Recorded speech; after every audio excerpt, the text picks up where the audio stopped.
Estamos iniciando mais um programa Fran na Real, que fala de um tema super importante, não somente para nós brasileiros, mas que infelizmente aqui no nosso país é considerado um tabu e que pouquíssima gente fala, que é falar sobre finanças, investimentos e empreendedorismo. E para falar de empreendedorismo, nada melhor do que trazer aqui, para sentar nessas cadeiras e contarem todas as suas histórias desde o início, abrirem a verdadeira caixa preta para que a gente consiga aí anotar. Então pega o papel, a caneta e anotem tudo que vocês puderem, porque agora vai sentar aqui a Caroline Kindler, uma advogada especialista em direito de família e sucessões, um assunto extremamente relevante que mexe nas finanças e nos investimentos de todas as famílias do Brasil e do mundo. Então, bora lá!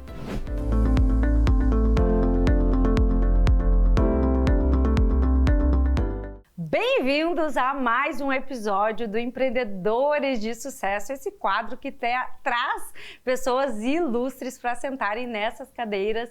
E hoje a convidada especial do dia, a nossa advogada Caroline Kindler, super especial, que eu conheço já há muitos anos, e especialista em direito de família e sucessões, uma área que é extremamente importante para o tema que nós trazemos aqui, que é investimento. Enfim, é um tema que é super importante. Como nós estávamos falando aqui nos bastidores, todo mundo tem algum problema familiar. Se não tem, mentiu, né, Carol? Não, se não tem é porque ainda não descobriu, não foi numa consulta jurídica, porque é que nem médico, né? Quem não tem um CID ainda é porque ainda não investigou. Questões jurídicas de família é igualzinho. Eu não quis mexer, exatamente. E é uma área que eu me identifico muito, que poucas pessoas sabem, mas eu sou formada em Direito pela Unicinos lá em 2017-2. E eu digo que o mercado financeiro, ele me escolheu porque eu entrei na faculdade mais advogada do que eu saí. É um curso que eu recomendo para quem está nos assistindo, tem vontade, ou para a galerinha nova. É um curso que é para a vida, eu recomendo muito que se faça, porque não adianta, né? A nossa vida está aí, os conflitos vão existir, e é bacana porque existem várias áreas dentro do direito, é uma profissão que tem muitas oportunidades. Eu lá, né, com 17, 18 anos, pensava em advogar, depois pensei em ser delegada, fazer concurso público, depois a Carol vai contar como que ela iniciou, né? Mas como a vida vai levando a gente para o outro lado. E a vida foi me levando para o mercado financeiro. Só que dentro disso, eu ser formada em direito, eu pude aproveitar, principalmente na questão sucessória, né, tributária, muitas questões do direito, porque não adianta. Isso envolve a nossa vida e envolve, né, a questão das finanças, dos investimentos, do patrimônio. Então, Carol, eu te conheço muito bem, mas quero que tu te apresente aqui como que tu iniciou a tua trajetória, que hoje, né, tem muitos anos, mas como é que foi esse início, o que fez tu escolher não somente o direito, mas essa área, né, que é uma área super importante, principalmente para o tema que a gente traz aqui.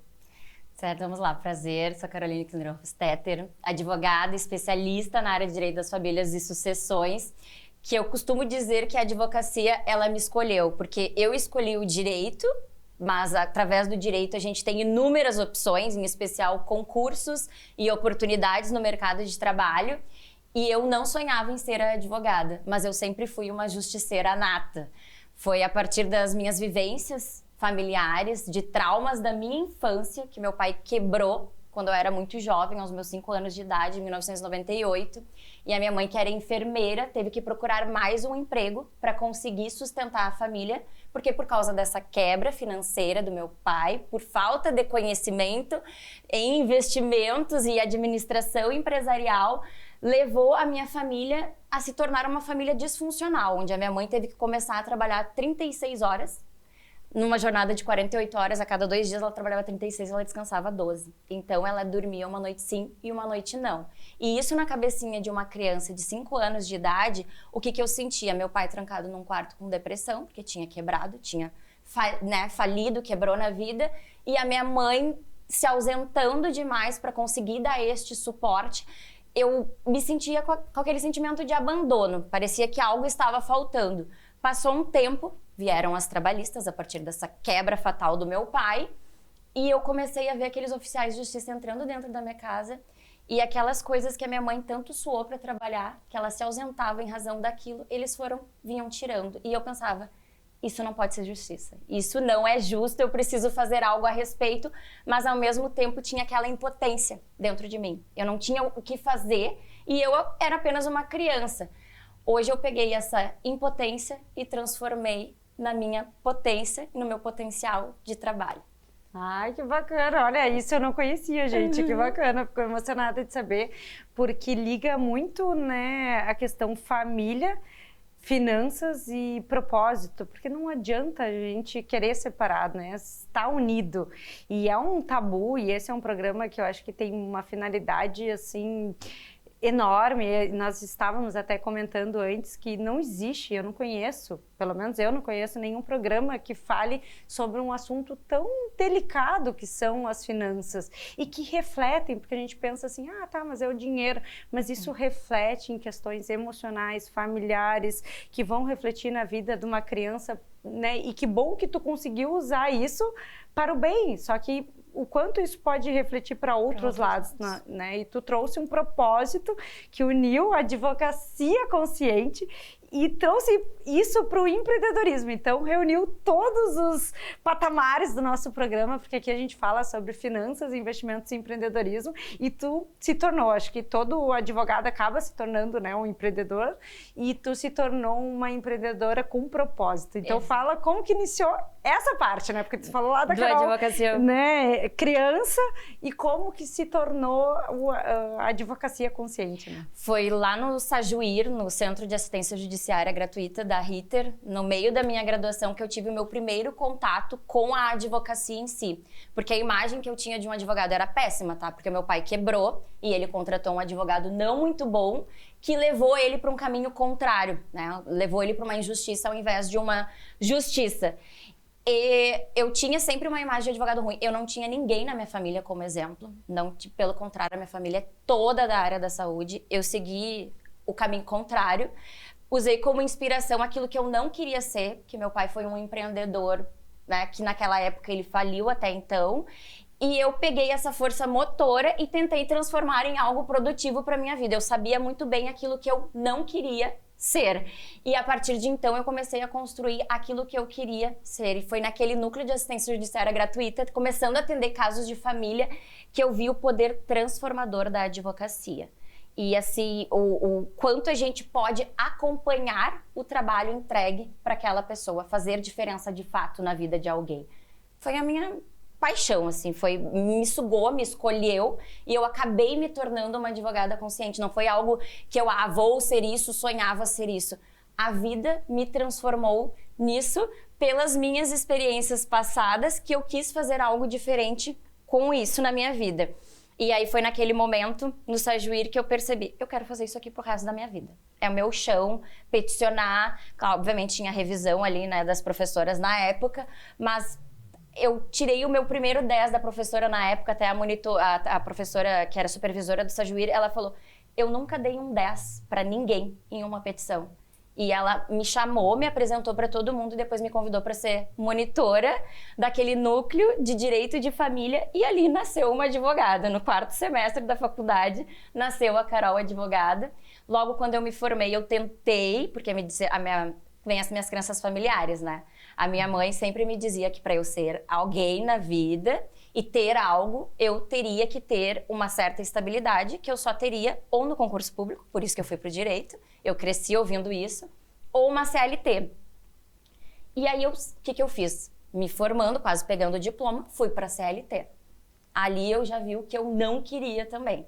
Eu vi a limitação que se tinha dentro de uma empresa, muitas vezes que tu não concorda com a cultura daquela empresa, como foi o meu caso, e ali eu decidi, vou sair, vou empreender.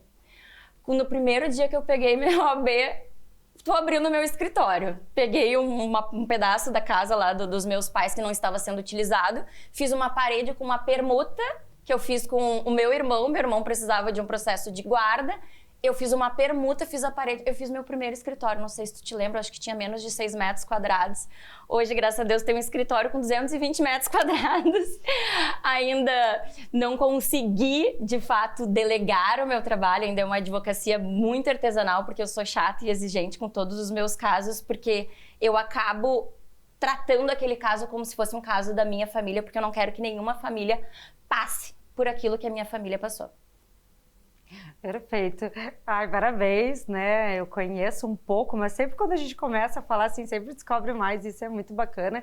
E tem algo em comum, tá? E não posso deixar de ressaltar aqui dos empreendedores, que é a coragem. Não sei, é um fato que poucas pessoas sabem, mas uma empresa hoje que dura mais que 3 anos no Brasil é uma empresa de sucesso. Tá? Porque, de fato, muitas pessoas querem empreender, mas a gente sabe que não é fácil de empreender no Brasil por N questões políticas, econômicas, tributárias, enfim, não é a pauta né, deste momento nosso aqui, mas que falaremos em outros programas, mas que é um desafio. E parabéns pela tua coragem, eu acho que esse é um ponto-chave para quem está nos assistindo, que é a coragem, né? Porque o empreendedor, ele começa, tenho certeza que tu tinha muitos sonhos, né, ali no momento, mas que tu focou em colocar a tua sala, em né, pagar as tuas contas mensais, o básico para sobreviver ali no início, porque daqui a pouco tu pode falar aqui pra gente, mas que é desafiador, porque as contas elas vão bater de qualquer forma, né, até tu conseguir montar a tua carteira de clientes. Então, se tu quiser abordar esse início, como é que foi? Neste ponto eu não fui exemplo para ninguém, tá, gente? Porque o que me moveu no começo foi a minha fé e a garantia de entrega do meu trabalho, de um bom trabalho de excelência. Eu fiz o meu primeiro escritório, com uma mesa parcelada, num cartão de crédito, que eu só tinha crédito. Eu sempre tive muito crédito. E isso é um fator motor que ajuda muitas famílias brasileiras. Às vezes é mais importante tu ter o crédito na praça, tu sabe muito bem disso. E eu tinha um cartão de crédito ali bombando de limite. O que eu fiz? Comprei um cartão, não tinha nada de provisionamento para entrar. Mas eu comprei uma mesinha parcelada, a minha cadeira que eu ia sentar e as 2 poltronas da frente, parcelada em 6 vezes. Até receber uma pessoa, ela chegou e falou, como é que tu vai fazer para pagar isso? Trabalhando. Eu não tinha provisionamento algum.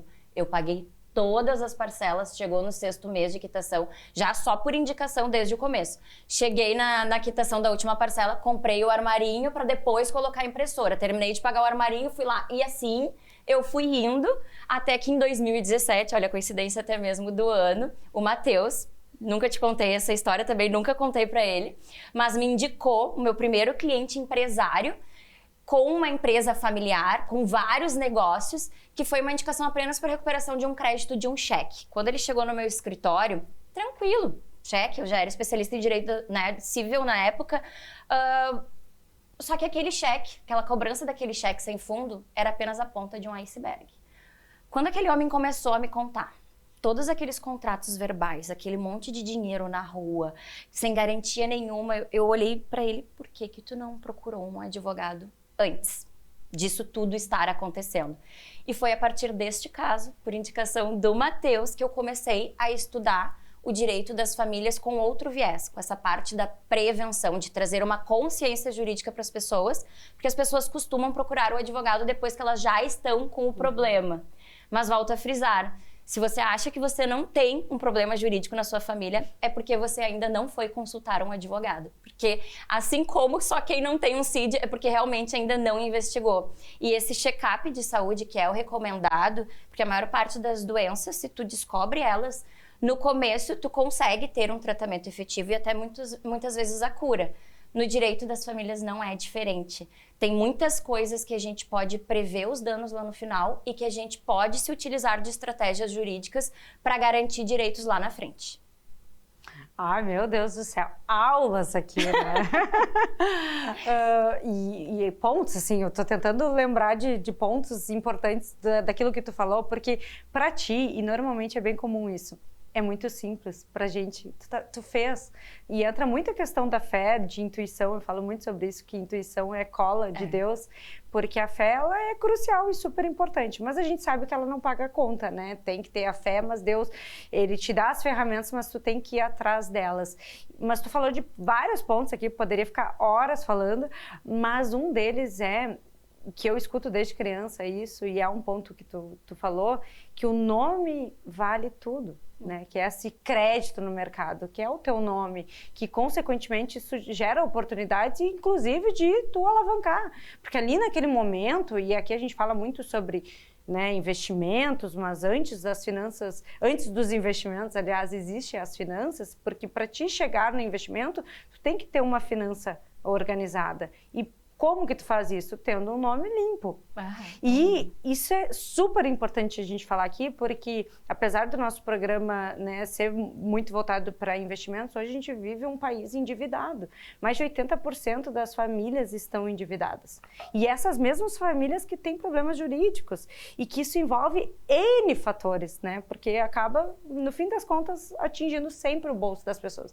E por isso é tão importante esse tema que a gente traz aqui, e que são poucos programas que falam sobre isso, e essa é a intenção da gente tirar esse tabu e falar e trazer para esse bate-papo e vincular com outras áreas, porque essa advocacia consciente, esse direito de família, ele tem tudo a ver com o nosso bolso, porque isso reflete no patrimônio, questão sucessória, tributária. Nossa, nós poderíamos fazer o programa inteiro só sobre isso, né? E claro, sempre falo, né? Nos investimentos, no direito, tem que procurar um profissional especializado. Tu tem que saber o mínimo, é isso que a gente traz aqui. Não pode ser alienado. O básico tu tem que saber, mas é importante buscar um profissional especializado no tema que vai te assessorar, porque isso pode mexer no teu bolso a curto prazo e a longo prazo. Ser ainda pior, ser um estrago, que nem tu falou, irreversível daqui a um pouco, né? Então, obrigada, nosso tempo tá finalizando, infelizmente. Eu falei pra ti, ia passar muito rápido. Já? Esse é o Fran na Real, sem script, porém, assim, muito verdadeiro, que traz, né, conceitos reais e assuntos que são importantes, e principalmente trazer essa preocupação, esse tino, né, para a pessoa buscar antes de dar, né, preventiva, que nem tu ir no médico, preventivamente, né, porque depois que já o problema sai mais caro, e a gente está aqui falando sempre sobre assuntos que mexem no bolso, e se tem algo que mexe no bolso, são esses problemas familiares, não é mesmo? Consciência jurídica é investimento. Em resumo. Com certeza, com certeza. Obrigada, Carol. Obrigada, gente. Espero que vocês tenham gostado e fiquem agora com o nosso próximo bloco. Que baita bate-papo! Se vocês ainda não precisam, é como a gente falou, é só porque não sabe.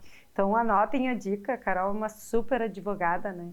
Que vai resolver o teu problema familiar, sucessório, é super importante, principalmente quando a gente fala de finanças, investimentos e empreendedorismo. Espero aí que tenha sanado algumas dúvidas e que vocês consigam prevenir alguns problemas, porque a gente sempre fala que no mundo, né, das finanças, a prevenção ela acaba sendo a melhor solução, assim como qualquer outras áreas, né? E para quem acompanhou os últimos programas, se não acompanhou, não tem problema, ainda dá tempo através do YouTube da RS Play. Depois pode me pedir no direct lá no meu Instagram que eu passo o link para vocês. Tu deve estar te perguntando como construir uma boa estratégia de investimentos. Afinal, todo mundo quer, ao investir, ter uma boa rentabilidade. Mas poucas pessoas acabam acertando o pulo, principalmente quando fazem por conta, porque existem N situações, vários tipos de investimentos com vários tipos de risco, retorno, rentabilidade. Então existe sim uma receita de bolo, e aqui parece, normalmente as pessoas, não tem receita de bolo. E existe sim. Para cada tipo de perfil de investidor, existe um percentual recomendado, principalmente considerando risco, prazo, que é lá super importante o preenchimento no perfil de investidor que nós já falamos anteriormente, mas que são considerados na hora dessa carteira recomendada. Sabe aquela velha história de não investir todos os ovos, de não colocar todos os ovos na mesma cesta? Não é muito diferente, que é a famosa diversificação, que é a hora que tu distribui o teu patrimônio em diferentes classes de ativos com finalidades e prazos diferentes para buscar o retorno e a segurança pretendida, que é a famosa Pizza, você já deve ter visto, os bancos costumam trabalhar com PDFs, com pizzas, onde se divide as classes de ativos, que é onde tu vai distribuir conforme o prazo. Por exemplo,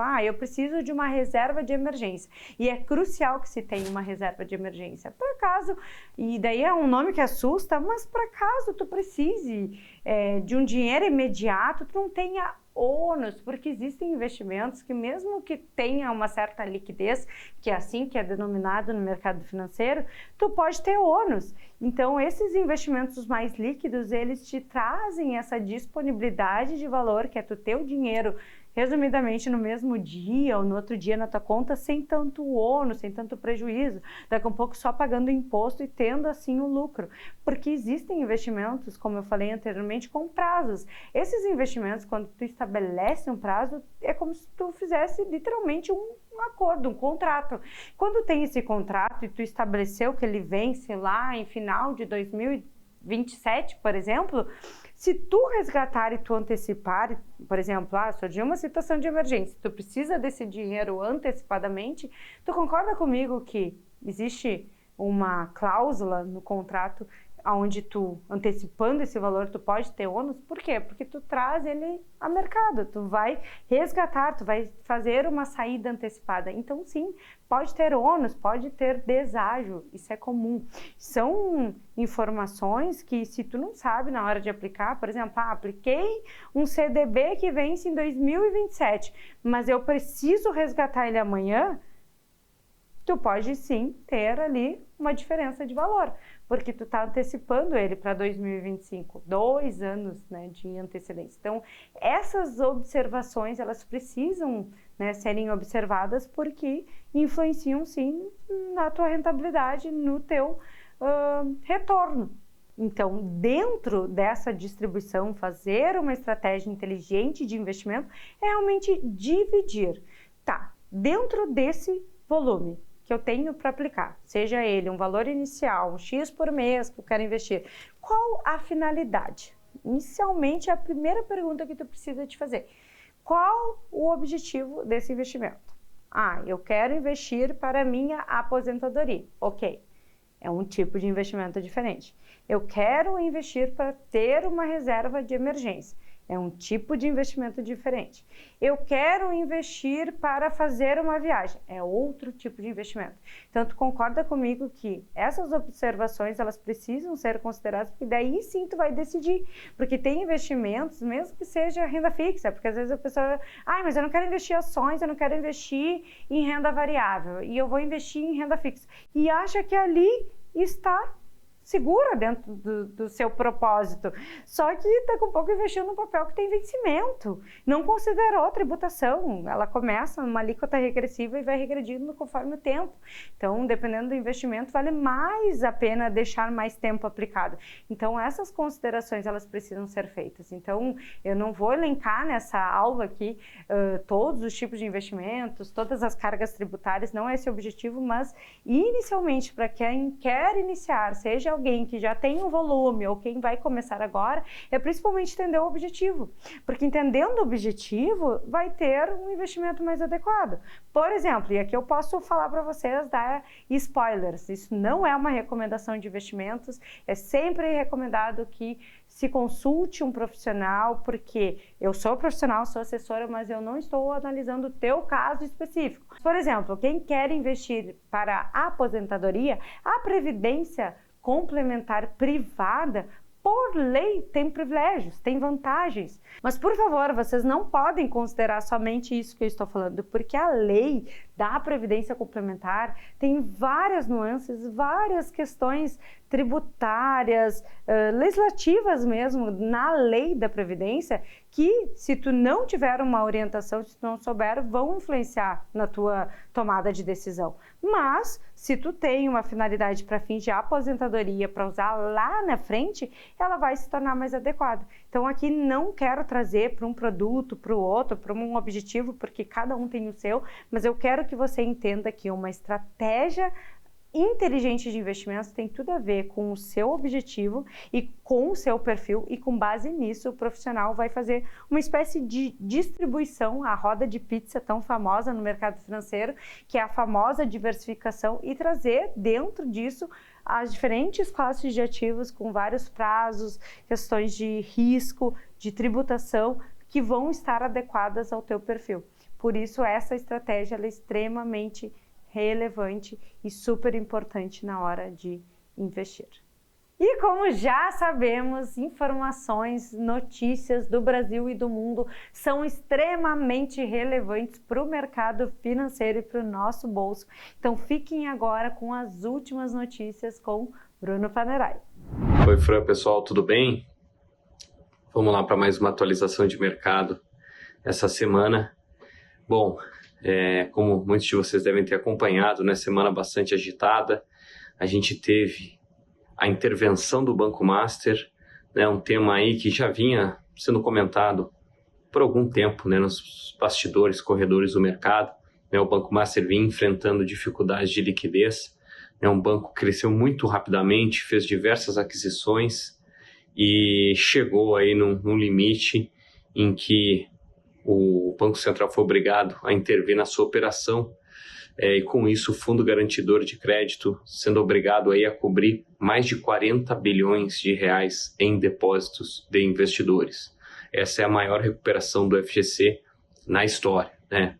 O Master, enfim, tem temas aí bastante profundos aí na sua estrutura, né? Realmente essa vai ser uma história que vai se alongar bastante, né? E a parte mais importante aqui para todos os investidores do Banco Master, né, primeiro, né, fazer o seu cadastro no FGC, né, para recuperar ali os valores investidos, lembrando que até R$250 mil por CPF o investidor recebe o valor de volta, né, claro, sempre acompanhando as regras, né, do FGC, né, quantas instituições que o próprio investidor pode ter exposição, né, num prazo, etc. Tem alguns detalhes subsequentes que eu acho importante aí todo mundo que tem exposição ao papel entre em contato com o seu assessor, com o seu consultor para entender melhor, mas via de regra, né, investidor que tinha menos de R$250 mil investidos no Master